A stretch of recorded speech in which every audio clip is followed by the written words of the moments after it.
کالی بلی اچانک اس کے راستے میں آ گئی۔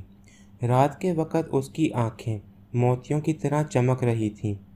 نادر کو نہ جانے کیا سوجی کہ اس نے فوراً ایک پتھر اٹھا کر اسے دے مارا۔ بلی گھراتی ہوئی قریبی قبرستان کے راستے پر دوڑتی چلی گئی۔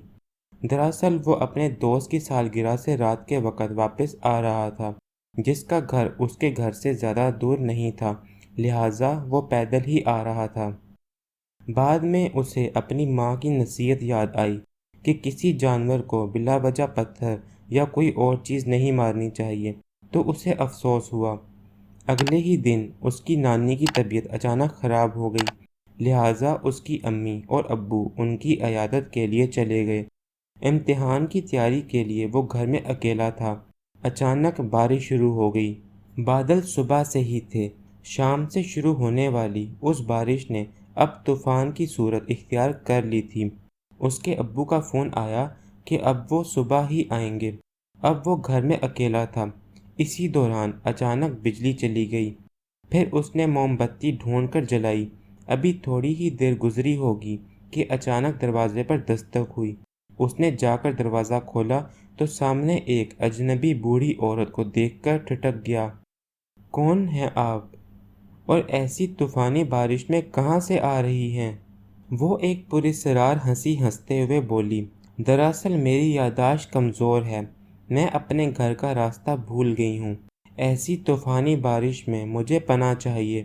صبح ہوتے ہی میں یہاں سے چلی جاؤں گی۔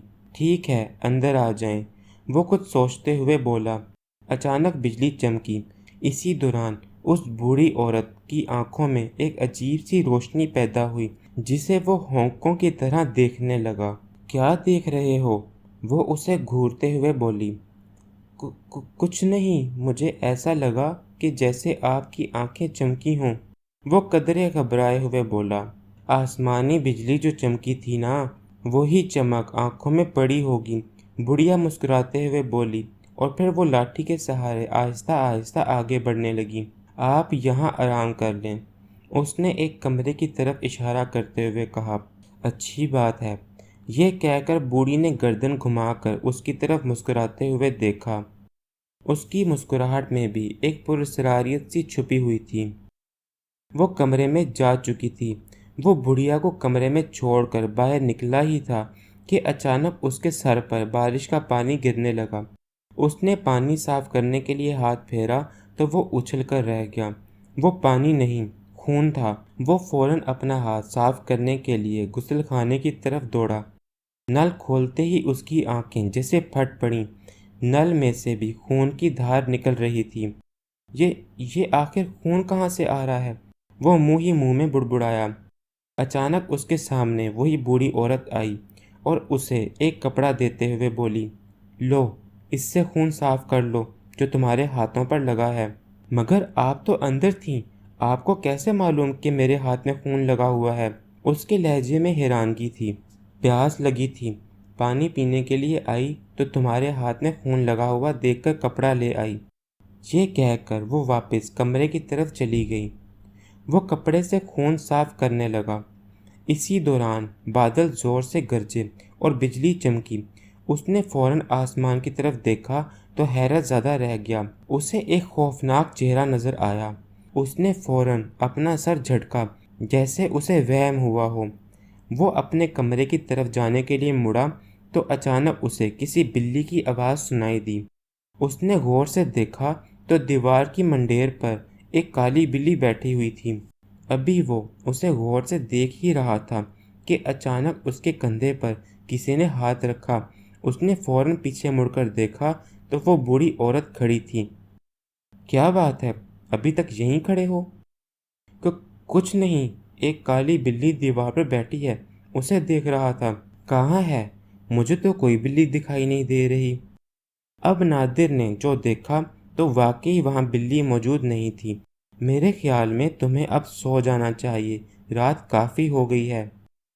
جی، آپ ٹھیک کہہ رہی ہیں، یہ کہہ کر وہ سوچوں میں گم اپنے کمرے کی طرف چل پڑا۔ اپنے بستر پر لیٹا وہ سونے کی کوشش کر رہا تھا، مگر نیند اس کی آنکھوں سے کافی دور تھی۔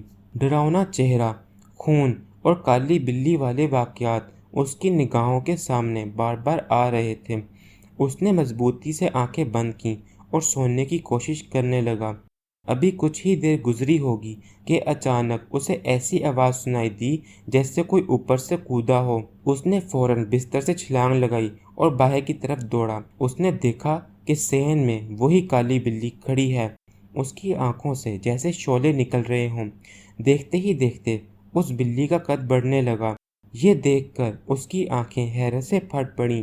وہ بلی آوازیں نکالتے ہوئے آہستہ آہستہ اس کی طرف بڑھنے لگی اور پھر اچانک اس پر چھلانگ لگا دی اور پھر اپنے پنجے اس کے گلے پر مضبوطی سے گاڑ دیے۔ وہ زور سے چیخا۔ اچانک اس کی آنکھ کھل گئی۔ اوہ خدایا، وہ خواب تھا، اس نے خود سے کہا۔ اچانک اسے اپنے گلے پر کچھ چبھن سی محسوس ہوئی۔ اس نے فوراً اپنے گلے پر ہاتھ لگایا اور پھر وہ یہ دیکھ کر حیران رہ گیا کہ اس کے ہاتھ میں خون لگا ہوا تھا۔ وہ بت بنا سوچ رہا تھا کہ وہ بوڑھی عورت اس کے کمرے میں داخل ہوتے ہوئے بولی، کیا ہوا؟ کیوں شور مچا رہے ہو؟ میری سمجھ میں نہیں آ رہا کہ یہ سب کچھ کیا ہو رہا ہے۔ جب سے آپ یہاں آئی ہیں کچھ غلط ہونے لگا ہے۔ کچھ دیر خاموش رہنے کے بعد وہ چیخا، سچ سچ بتاؤ، کون ہو تم؟ یہ سن کر بڑھیا کے چہرے کے تاثرات بدل گئے۔ لبوں پر پراسرار سی مسکراہٹ ابھری۔ پھر اچانک اس کا رنگ تبدیل ہونے لگا۔ رنگ بالکل سیاہ ہو گیا۔ اس کی آنکھوں سے جیسے شعلے سے نکلنے لگے ہوں۔ اچانک اس کی شکل کالی بلی میں تبدیل ہو گئی۔ وہ دھیرے سے بولی، ہاں سچ سمجھے، میں کوئی اور ہی ہوں۔ اس نے ایک زوردار قہقہ لگایا۔ مجھ سے کیا چاہتی ہو؟ میرے پیچھے کیوں پڑی ہو؟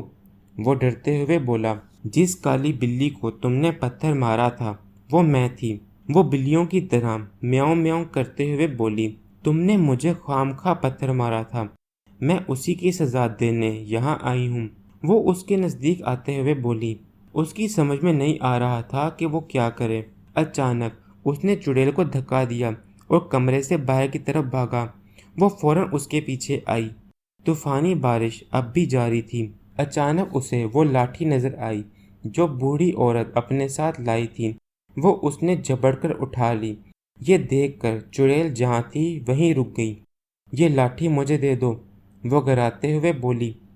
پھر اسے ایک کپڑا نظر آیا جو بوڑھی عورت نے اسے ہاتھ سے خون صاف کرنے کے لیے دیا تھا۔ اس نے فوراً کپڑا اٹھا کر لاٹھی پہ باندھا اور باورچی خانے میں آ گیا اور اس کپڑے کو آگ لگا دی۔ اب اس کے ہاتھ میں جلتی ہوئی لاٹھی تھی۔ یہ دیکھ کر چڑیل پیچھے ہٹنے لگی، جبکہ نادر اس کے نزدیک آتا گیا اور جلتی ہوئی لاٹھی اس کے جسم کے ساتھ لگا دی۔ دیکھتے ہی دیکھتے اس کے جسم میں آگ لگ گئی۔ وہ زور سے چیخی مگر اس کی چیخ طوفانی بارش میں کہیں دب کر رہ گئی۔ دیکھتے ہی دیکھتے وہ راکھ کا ڈھیر بن گئی۔ چڑیل کے خاتمے پر اس نے اللہ کا شکر ادا کیا۔ طوفانی بارش تھم چکی تھی۔